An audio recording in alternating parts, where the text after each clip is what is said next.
Welcome to the Level Up Artist Podcast. We're your hosts, Adriana Amay and Jackie Sanders. We're two art professionals sharing forward the advice and business lessons we have learned along our creative journeys. We talk to artists, leaders, and art professionals to demystify the creative process and discover new ways to succeed as a career-minded artist.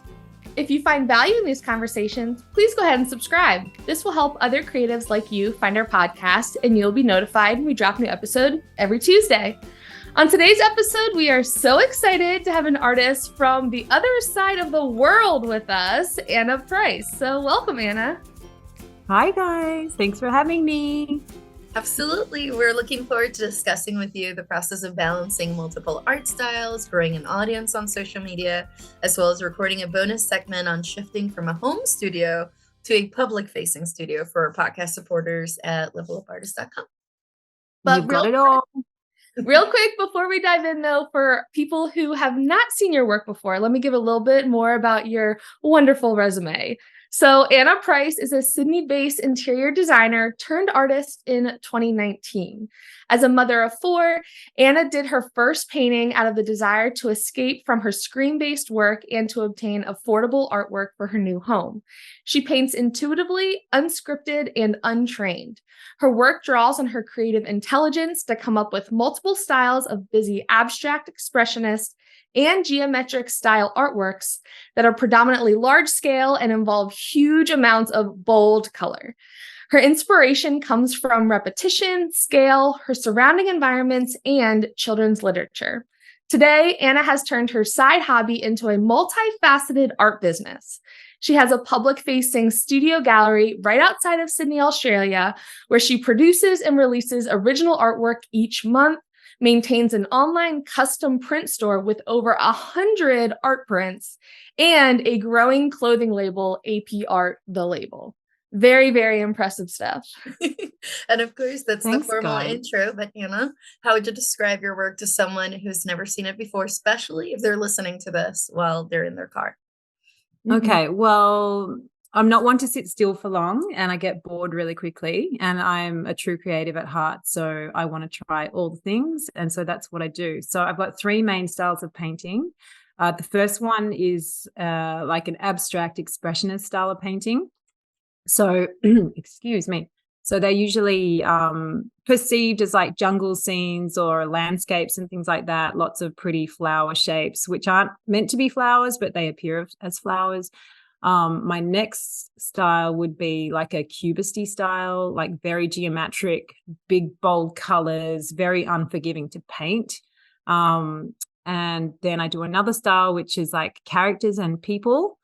So like painted people with like a little bit of pencil progressive at the top and like blended color backgrounds and things like that. And so my process is I cycle through each different style of painting until I get super sick of it. I'll do one for like 2 months, maybe 1 month or 2 months until I get super tired of it. And then I move on to the next one and rotate. So there might be like 9 months between me doing each style. But each time I revisit it, it evolves a little bit. So I guess in that there's also something for everyone. I guess it creates diversity as well. So some people might not be into my abstracty stuff, but they love the cubist stuff or they love the beach people. So yeah, I guess as a kid though, I was always illustrating. So I loved the fine detail of pencils. And I would come home from school and I'd draw, or I'd wake up in the morning and I'd draw, I'd go to sleep drawing. I'd sit in class as a teenager. I wouldn't listen. I would just be drawing in my diary and drawing pictures of people and animals, like anthropomorphistic animals, turning animals into people, just weird stuff. But it was all like very realistic. And I hated paint.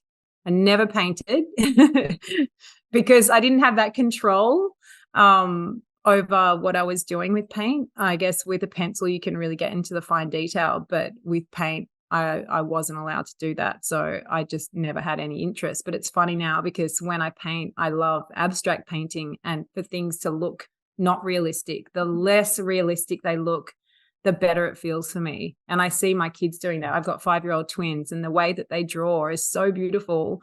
And that, these big heads and small bodies and a cat that's bigger than a house, and like nothing makes sense. And it's just like a pure expression of what they want to do. So I take my inspiration from their style of drawing now, instead of trying to do these perfect pencil drawings. So yeah, that's a long answer. That's okay.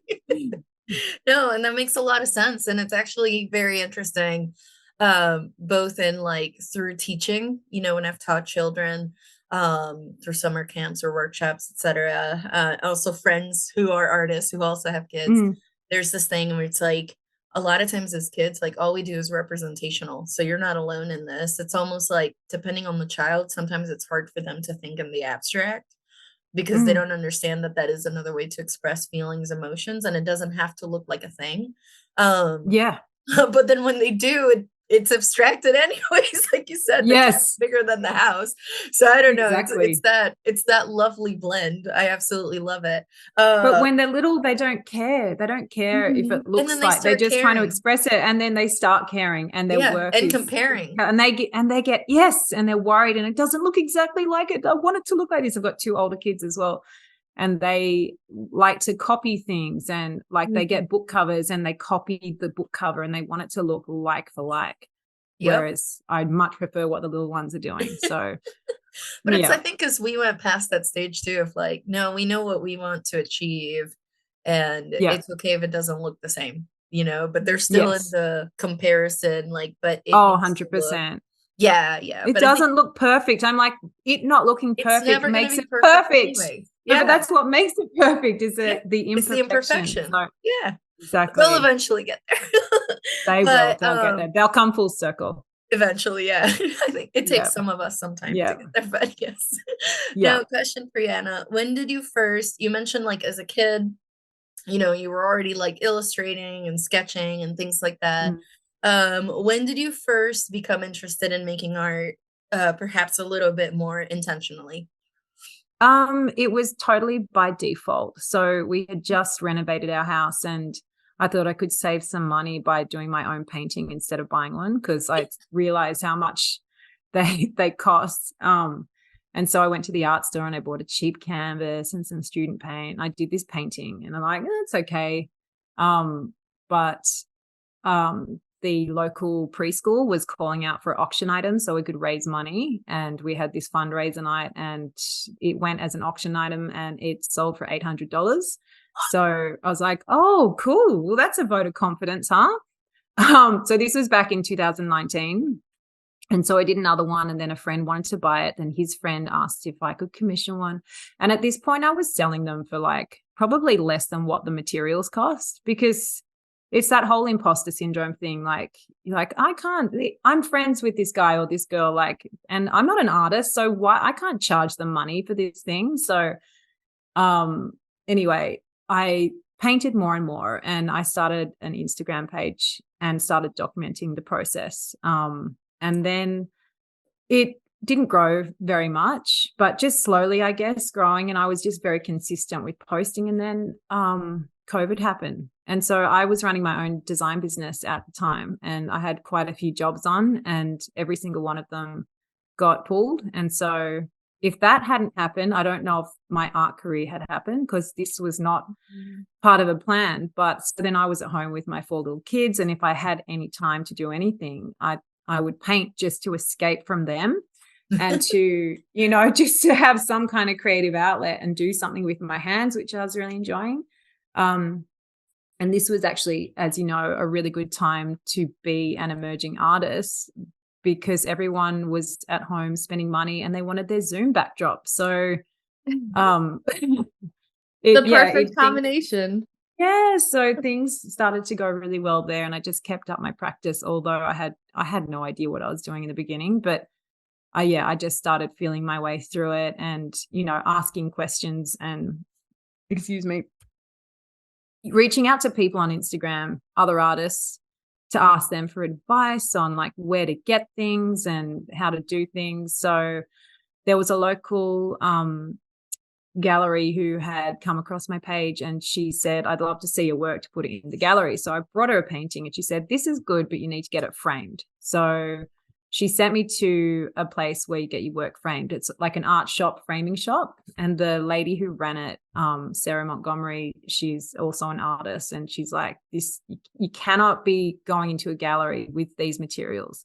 I just didn't know what I was doing. And I'm like, tell me what I need to know. And so she's like, you need to buy more. You need to buy better quality stuff. You need to get your stuff framed. You need UV resistant paint. You need to seal it, blah, blah, blah. So it was like learning a whole, it was like learning a whole new language. And it was also hard because the advice she was giving me was, you've got to spend money on something that you don't even know is going to sell. So I had to back myself. And most artists, when they're beginning, they don't have any money. You're not making money, you're just spending it. So I had to then start investing in these materials. And once I did that, I found that my art started getting better. I became more confident because it started looking better. The paints were thicker, the colors didn't fade once they dried. And then I was able to pay to get them framed. And when I got them framed, they would photograph better. Then I would make better content. When I had better content, my followers would grow. So it's like one thing led to another. So yeah. But it all came from like asking questions and reaching out, especially on Instagram. Most people are happy to help. Like I reached out to a lot of people. Some of them never got answered, which is totally fine. I get it because I now get so many questions and I do my best, but I can't answer all of them, especially if they're essays. But I think that most artists are happy to help others starting out because there's absolutely room for everyone. So absolutely. And I love you sharing all of that because I think you touched on a few points that are so relatable to so many artists, especially in the beginning of their career, in terms of maybe stumbling into a creative practice where you make one or two things, find small wins or success through a local community event, through family friends saying, oh, I want a piece for my house, and doing it for the cost of materials, essentially. Because I think that's a hard barrier for a lot of artists to have, that transition from, or trying to transition from a hobbyist artist to thinking of their self as a professional artist, or like the confidence to have that label. Because also, to your point, a lot of the time, the beginning part of your business is self-funded. It's investing in materials. And then, yes, you have a painting as a product, but until it sells, there's not much other money coming in. So that's a big barrier. You also, at the beginning, you don't have an audience. So it might be the best painting in the world, but the only people that can see it are your 100 followers. Half of them are your family and your friends who aren't going to be buying your stuff anyway. So it's a real catch-22, and it's such a slow burn. Exactly. But, it's easy to think no one wants it. It's like, no, people want it, just no one can see it. So exactly. It's navigating all of that in the beginning. And I think especially as, to your point, as you describe yourself as an untrained artist, not going to get an official degree in art or being professionally trained, a lot of it from what you were sharing was asking out, putting feelers out, of asking questions and just being willing to learn. But I'm curious of, if you don't mind sharing a bit more about that process, gaining confidence with your creative style. You mentioned having multiple art styles. There's a huge learning curve from the business standpoint of needing to photograph your work, investing in new materials. But from your creative style, how did that come about? Did you reach out to other artists for feedback? No, I've never really sought approval for what I was doing. I've always been a creative and I've always had ideas and expressed them. And as soon as I start doing something for someone else, it goes pear-shaped. I cannot do it. Back in the early days, I filled my books with commissions and most of them went wrong. They didn't end well. And I'm the common denominator in that. And I think it's just because as soon as someone tells me what to do or what to paint, and I gave them so much choice, I said, I can do anything you want. Make that, change that color, do this, do it like the other one. And I'd be like, ugh. And it just really ruined the process for me. And it doesn't matter if it was for a close family member or a complete stranger, I just couldn't do it. So one day, because I was so miserable doing these commissions, there's the comfort of the commissions because you know that you're going to get paid and you've got like, okay, I've got like 5 months of income. That's awesome. But I hate what I'm doing. So you rock up to work every day and it's so unpleasant. I thought if I can roll the dice, say no to the commissions, that will open up my time so I can then start creating what I want to create.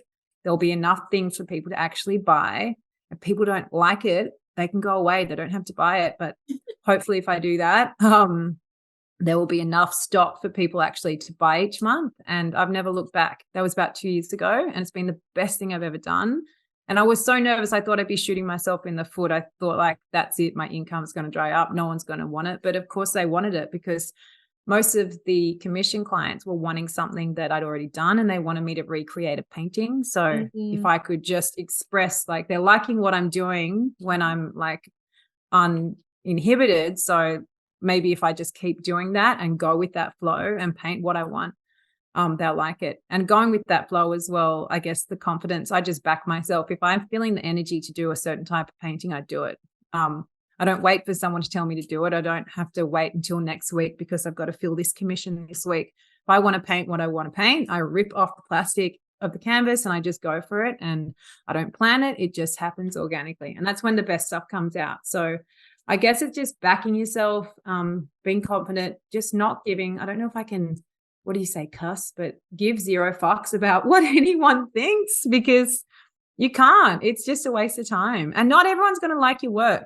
You know, once you put it out there, you put it out there and people won't like it. You probably won't know about it, but you know, you got to be okay with that. I don't like all the paintings that I see. I don't like every song that I hear, and that's okay. I don't have to, and they don't have to like my work. It doesn't mean there's anything wrong with my work. So as soon as you can keep telling yourself that kind of message, it's okay. This is not going to be for everyone, but it is going to be for someone. And stuff eventually sells. So sometimes it sells fast, sometimes it sells slow, but if you just back yourself, it'll sell. Yeah. And I think that's such an interesting comment about commissions too, that artists don't necessarily think about. Because to your point, it's seen as that quote unquote dependable income, to where it may feel like more of a gamble just to make your own work. But I think you touched on something of like, that's the magic that a lot of collectors actually want. And oftentimes commission processes can turn into this snowball spiral of maybe the other person dictating a lot of the color scheme, the composition. This is the scale I want, to where it can take that energy out of the creative process that makes the piece so magical, to where it's the energy. It is. You just end up being a working. Yeah, you're just a working. You're a puppet. You're a puppet with a paintbrush. Puppet with a paintbrush. And that's how it felt, because that energy was gone. And that energy then is still there, but it turns into negative energy. And that's coming out on the painting. And then it will look like shit. And then you'll show it to them and they're like, oh, I'm not liking it. And I'm like, well, neither am I, but this is what you wanted. Right. So you're like, I could have told you this color would look terrible here. And I told you it did. And you wanted it anyway.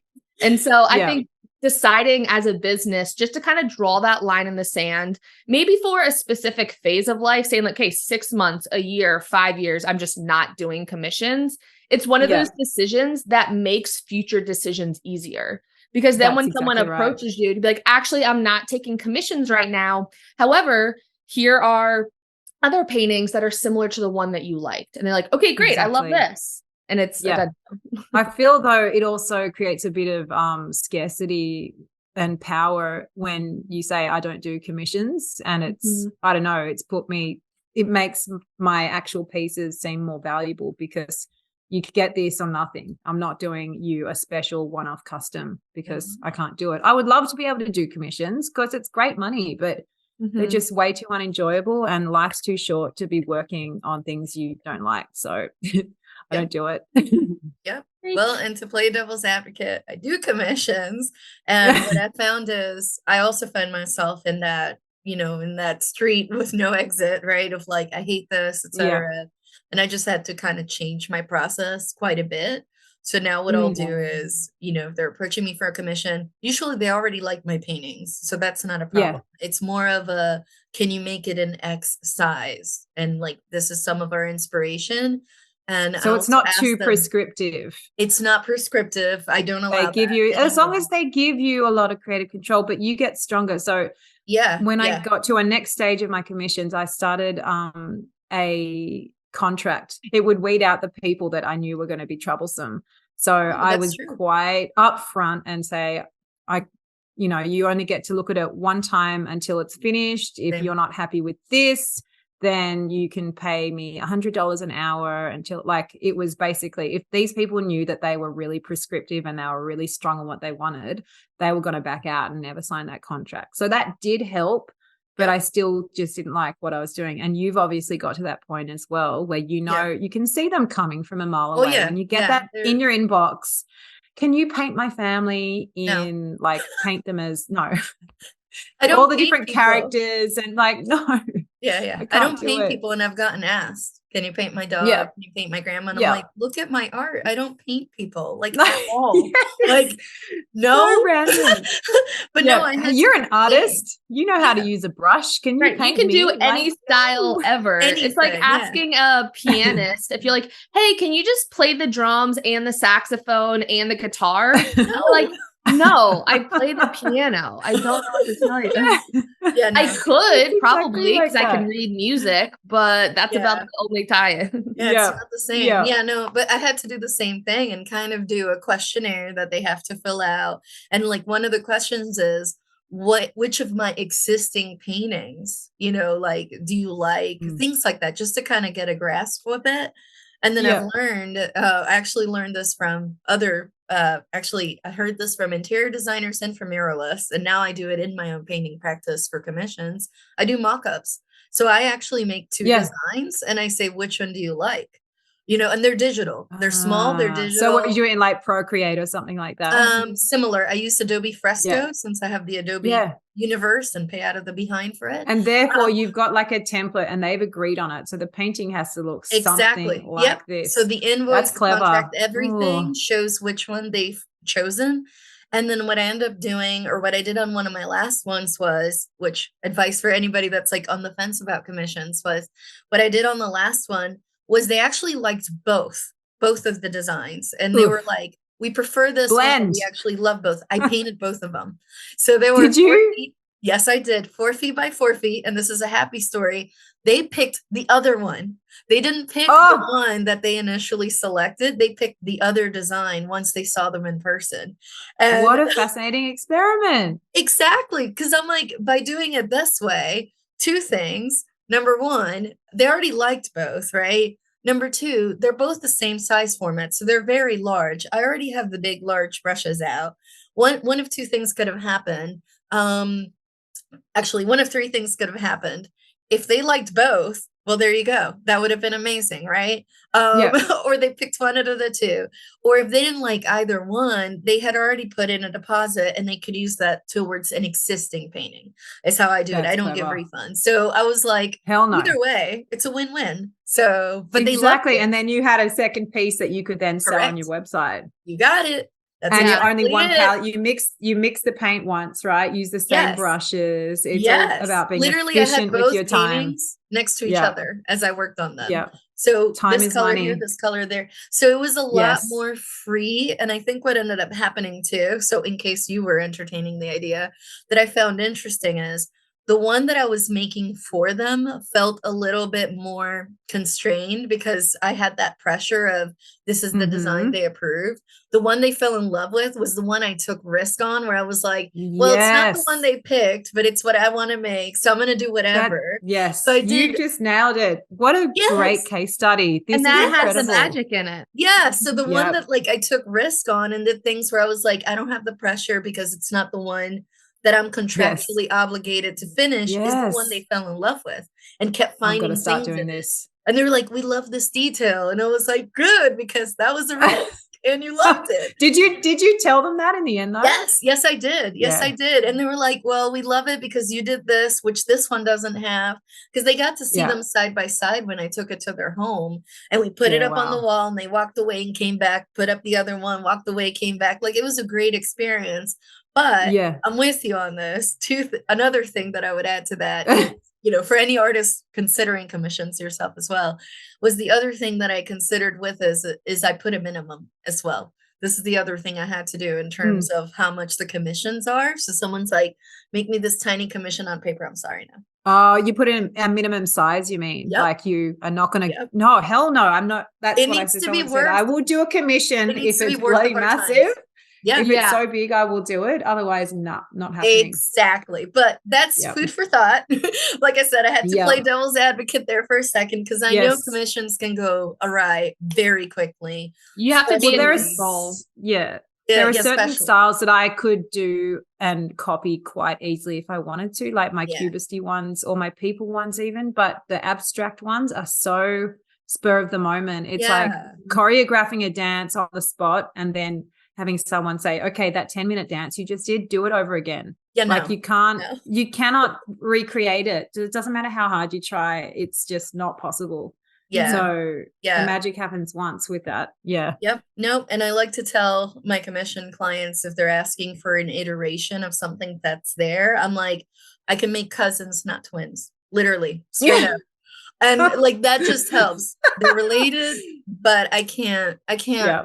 no, they can be Yeah. related. That's Yeah. about it. But Cousins, with not twins, that, that's oh, this is perfect. such a great conversation. I love it. Oh, it's so With good. that, I did want to ask you, of course, we're talking painting and all the things, but when did you expand your business by turning your original paintings into art products, prints, clothing? I take it the Mhm. sweater you're wearing has your painting on it. My latest release, yes. Yeah, yeah. And what motivated Well, you to pursue that choice?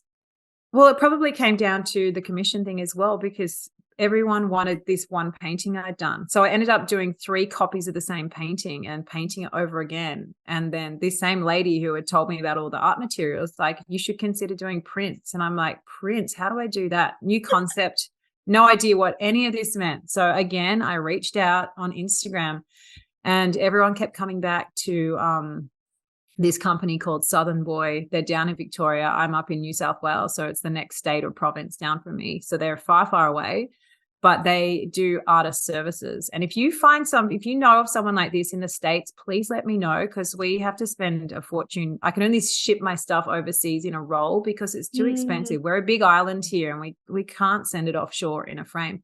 So anyway, they take care of like everything. They can photograph my work. They print it out on beautiful canvas or on paper, cotton rag paper. They stretch it, they frame it, they ship it. So it took me months and months to set it up on the back end of my website. I built a Shopify store because it's great for e-commerce, and figured out all the sizing of my prints, and I offered them in all different sizes. That was a big investment of time getting that set up. But once I did that, it was set and forget, and it ticks over while I'm sleeping. So it's been the best passive income. When I started my print shop a couple of years ago, I think I offered about 10 prints, and I'm now up to 150. So each time it's amazing. So each time I do a small body of work, I select a couple of the paintings, usually the ones that sold the fastest, and I get them scanned. It costs me about $100 or so to get each one scanned. So I've got this record of a beautiful, like massive megabyte file of my artwork, and that can then be used to make really fine quality prints, which are so realistic that I see some of them and I just cannot believe that it's not the original.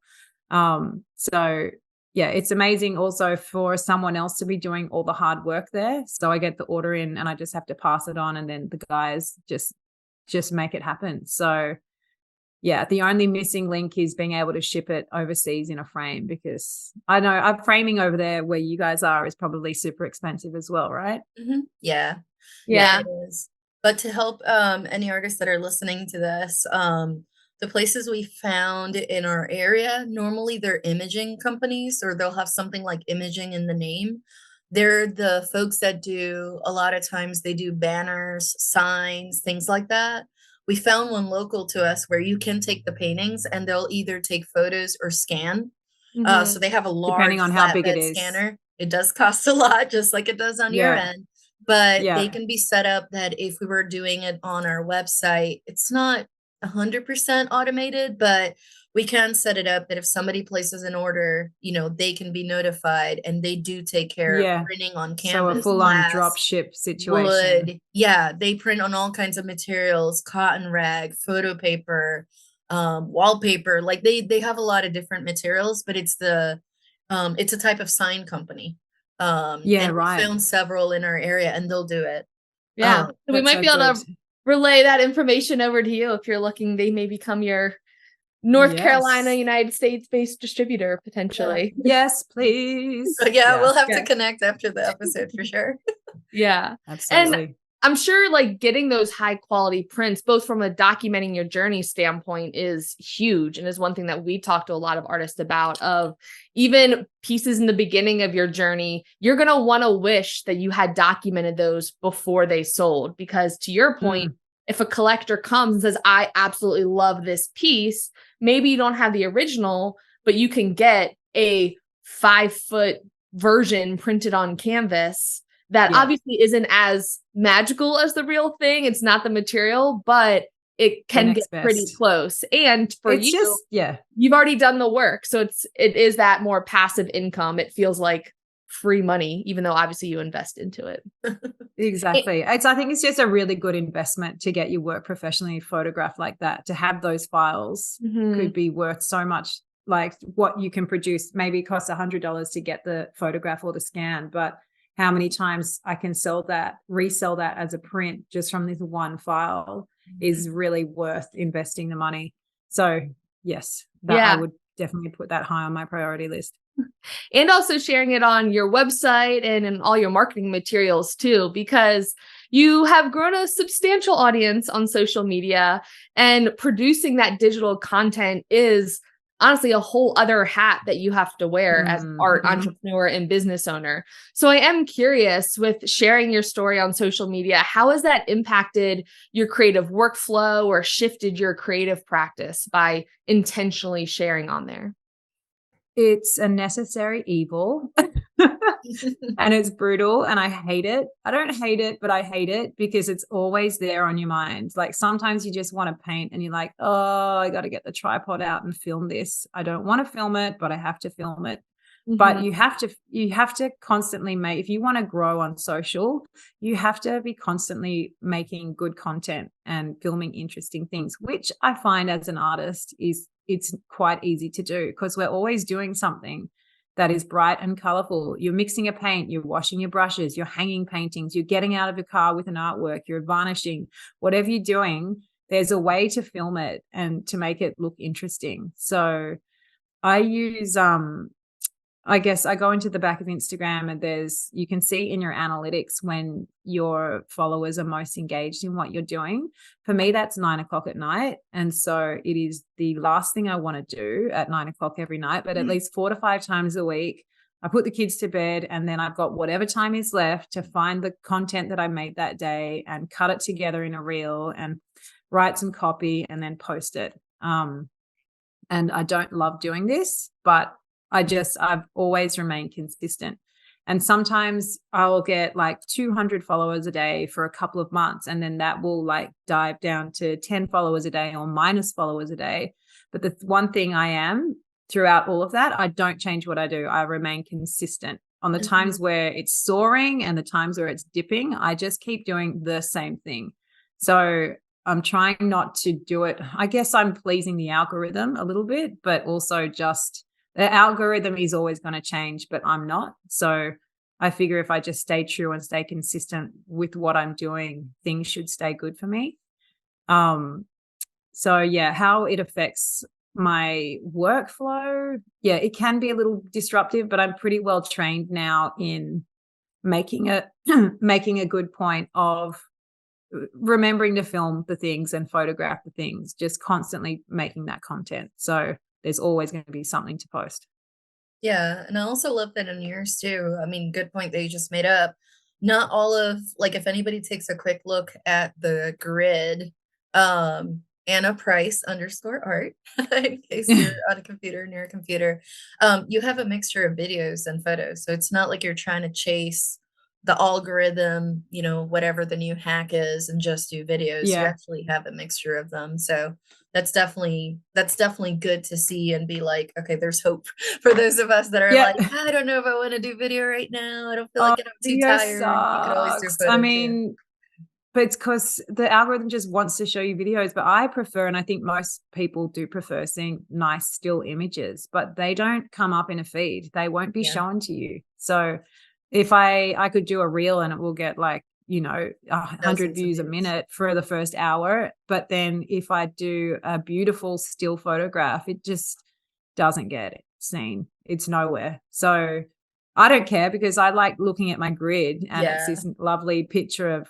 the grid is so important though. Like, you shouldn't Yes. underestimate the grid, because that has to look consistent as well. It's your shop window, It essentially. is your shop window. Yeah, It's yeah. everything. Yeah, and you But have yeah, persons of all types of backgrounds and age groups that are looking at your shop window trying to make a decision. And if all they see is yes. video and they hate video, Yeah. give them Yes, photos too. exactly. Exactly. Gotta But have look, I've built my business on this. Like, and Yeah. that's this brings me to the blue tick thing as well. I don't know if it's been like a polarizing thing for you guys, but I built my business on Instagram, and I didn't pay a single thing. And I've done well because of that. And a couple of years ago, someone said, you've got to if Instagram fell over, you'd be stuffed. And I thought, I will be stuffed. That's why I started my subscriber list. But Mhm, I don't mind paying for verification, mhm, because I pay for MailChimp, I pay for web hosting, I pay for mhm. my accounting software, I pay for all these things. So if they want me to pay $30 a month or whatever it is for verification, I'm more than happy to do that. And it's not so I can be like, hey, I got a blue tick, I'm famous. It's not at all about that. It's about, first of all, building trust with your clients, because they're probably more likely to buy from you if you are a verified person. And secondly, it's for security, for my security, because I would spend sleepless nights worrying about my account getting hacked, Yes. because I don't know what would happen to my business if that happened. And so I think a lot of people have thought that getting verified you'll get all these followers and it's going to change your life. And they're like, I haven't got any more followers or traffic, and this sucks, and I don't know what I'm paying for. But I think it's about other things. So Yeah. I think, there's been a few polarizing views about the whole verification thing, but I got on board just so I could sleep at night.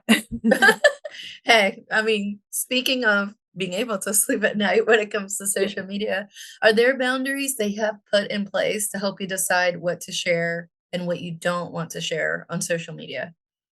The only thing I don't share is my personal life, my family's, and my social life. And, because people are there to follow my art journey. They're not there to see what I did at the beach on the weekend with my kids. Like, who cares? Like, that's no one's business. And also, there's a lot of creeps out there, so I don't want people seeing what my kids look like. But no, that's kind of just where I draw the line. I try not to be too opinionated on things. I like to share I don't share how I paint and how I build my paintings, but I like to give some advice, like share some advice on how I am efficient in my business and things that have helped me.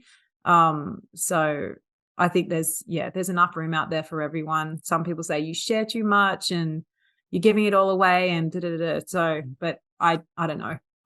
It's advice that I would appreciate. I don't think it's affecting like my IP or anything like that. So, I can sometimes be a bit too generous with my advice, or think twice about that after I've posted it. Maybe I shouldn't have said that. Am I giving all my secrets away? But yeah, no, the only thing that I really hold off on is like the family and the personal details. Yeah, no, Because it's and that not makes about me, it's about my work. So I Yeah. don't want it to be the Anna Price show. I want it to be about Anna Price's art. So Yeah, absolutely. Well, and it's one of those things too, because we've heard this before where someone's like, am I giving too much away? Am I sharing too much? And at the end of the day, it's like, well, if you're generous about it and you put it out in the world, then it's a way, at least the way we see it, it's a way of giving back because somebody else already did that for you. And that's how you learn. yeah, If it weren't for exactly. University of YouTube, so to speak, or some Yes. artists for free, probably didn't even get paid, not even 10 cents, per view kind of situation, went ahead and shared their tutorials or a book that we invested in where there was a step by step, it's like those things help our journey. And I feel like as long 100%. as we're not sharing it to the point where it's a tutorial and this is how you do the background and this is how you do the line and this is how Exactly. you do, as long as we're not showing like a step by step, and then people can get from it what they want, but most people are just there to watch, just to look Yeah, or exactly. entertainment or maybe bring a little bit of joy into their into their Yep. zombie corporate Yep. lives, right? A bit of But they're not there to ASMR. copy. Yeah. Yeah. Yeah, exactly. Yeah. And the And you one still get person the that's going to copycats, copy is but going to copy anyways, and then they'll move on yeah, eventually. So who exactly. And cares? they never get far. The copycats never go far. Yeah. And then So they get over you and then they move on to the next person. yeah, So I to try use your not to get too words. fired up about that as well. Yeah, to use your words, Um, they can get stuffed. yeah, get stuffed. See you later. Yeah. And it's all about sharing what feels right to you, right? That's Yeah. one thing that we talked to a lot of artists about, of figuring out where your boundaries are and then like staying true to them. There's no one Yeah. recipe fits all for anything in an art business. What to share on social media, how to make art, different styles you have to do. But yes, you can listen to advice and then see how it fits in your art business. Yeah, So exactly. for emerging artists who want to document their journey, what advice would you have for them for sharing that journey on social media? I would say stay consistent and learn how to take really good photos. I think that the problem is people look at your stuff for like 2 seconds before they have made their opinion about you. And if you have a beautiful looking grid that's consistent and looks nice and appealing to the eye, then they're going to dive deeper into your page and be more interested in what you're doing. But if your front page or your shop window, as you said, is not looking any good, they're going to move on pretty quickly. So invest in some good equipment, a tripod or 2 tripods or whatever it is you need, or a ring light, something that or take photos at the same time of day when the light's good, and just make sure your edges are straight. Everyone's got an iPhone. You can crop things, you can filter them however you need to, and just make things look good, because that's you selling yourself. It's your shop window.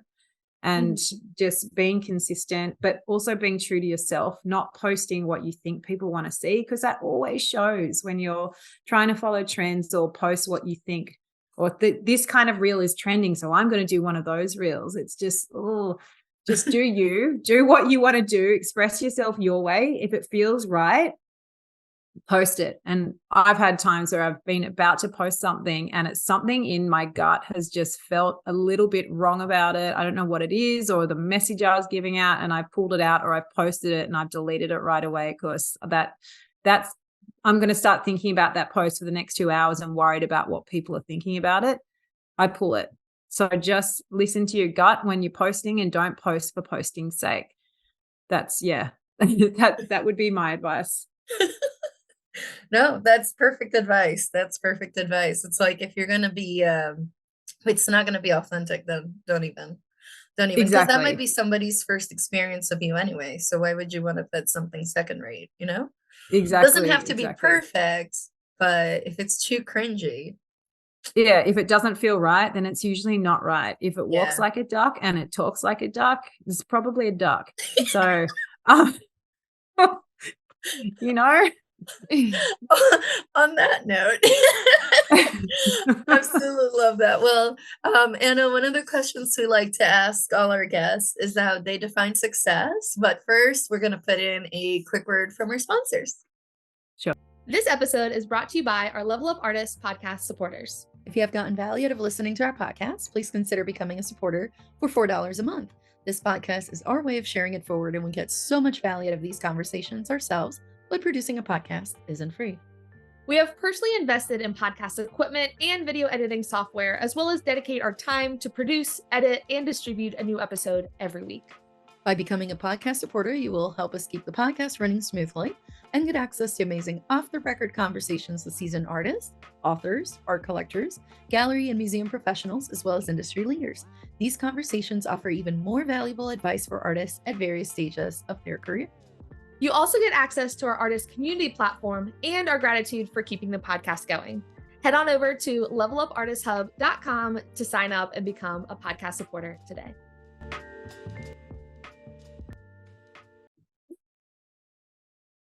Welcome back, everybody. So, Anna, how do you define success as an artist?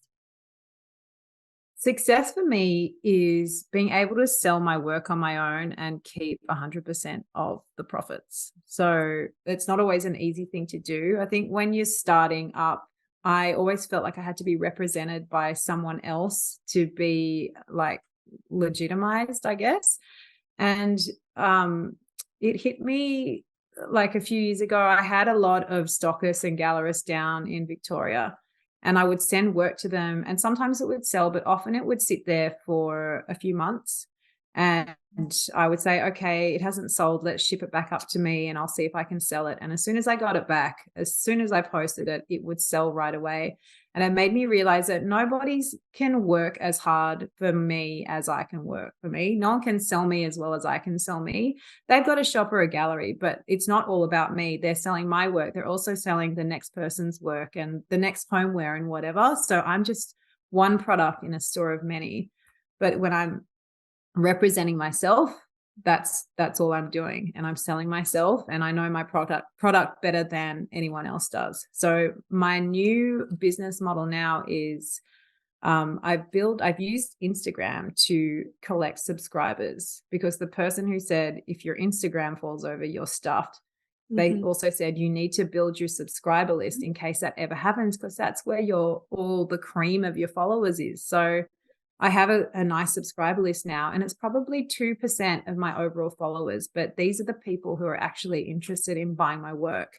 And so I use social media to tell them about my subscribers, about my subscription list. And it's not a newsletter that says, hey, everyone, guess what I'm doing this week? Because I hate newsletters. They fill my inbox. I don't read them. I delete them. It is an email that goes out once a month with listings of my original artworks that my subscribers can see first. So it kind of creates a bit of exclusivity there and allows me to sell things on my own, list them on my own, photograph them on my own, and then when they do sell, I can ship them here, ship them everywhere. I'm not relying on anyone else but myself. And I'm also taking 100% of the profit. So I love this new model because it works for me. I'm still selling all my stuff and I'm not beholden to anyone or anything else. It's all on my own terms in my own time. So I don't know. I've worried about not being in big galleries and being seen in other places, or feeling sometimes like, oh, maybe I'm not worth anything because I've never been asked to be in one of the major galleries. But who cares at the end of the day, because I'm selling work, and that's all I want to do. I want to support my family, and I want to paint what I want to paint when I want to paint it. And so for me, I'm feeling like that's my little area of success, and that's my happy zone, and that's as much as I can handle without having pressure from anyone else or anyone else in my life. So yeah, that's a long-winded answer to your question. Yeah, I absolutely love that, because it's also embracing those skills that we've talked in other episodes. Oftentimes artists seek gallery representation, yes, for the like grandeur of it or the perceived success, the validation that you think you need. Right. And it also, they do provide services from a marketing perspective, from a marketing, like your work. But if you are an artist that prefers doing that on your own, prefers telling your own story and can thrive in that as a business, I mean, owning your own assets to kind of get high level, like that's always more valuable than something of leaning on others. So I love that. Exactly. Yeah. So now, what is one piece of advice you wish you had heard before you got started on your creative journey?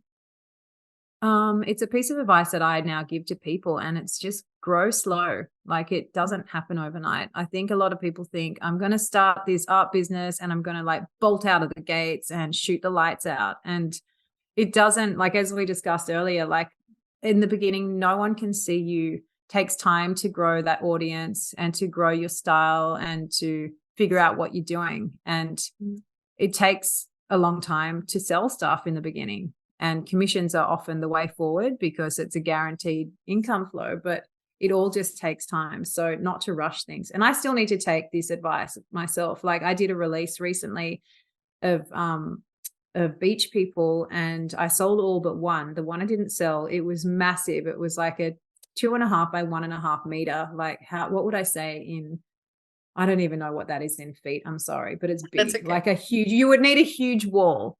And so those artworks are much harder to sell because they're very big, they're way more expensive, and you need a really big wall.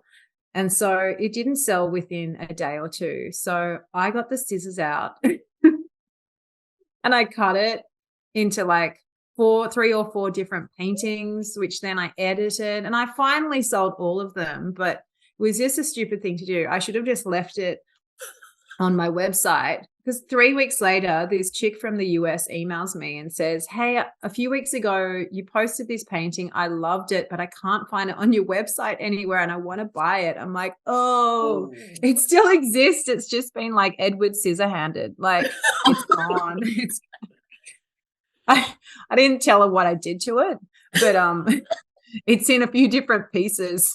It's scattered. I've done a number on it. So back to my original point, just like be patient. Like things take time to sell. And I think it's like gambling. People with gambling problems, if they hit the jackpot, then they think they're going to keep doing it. So they keep throwing money into it. Like if you have a good week of selling paintings really quickly and one doesn't sell, it's like, I've got to sell them right away, right now. It's got to happen. It's got to happen. There's something wrong. They're not selling. It's like, no, just chill. Yeah. Just back the truck up, take a chill pill, calm the farm. It's going to be okay. Just let it sit for a while and the right person will come along at the right time. So yes, grow slow. Yeah. Be patient, back yourself.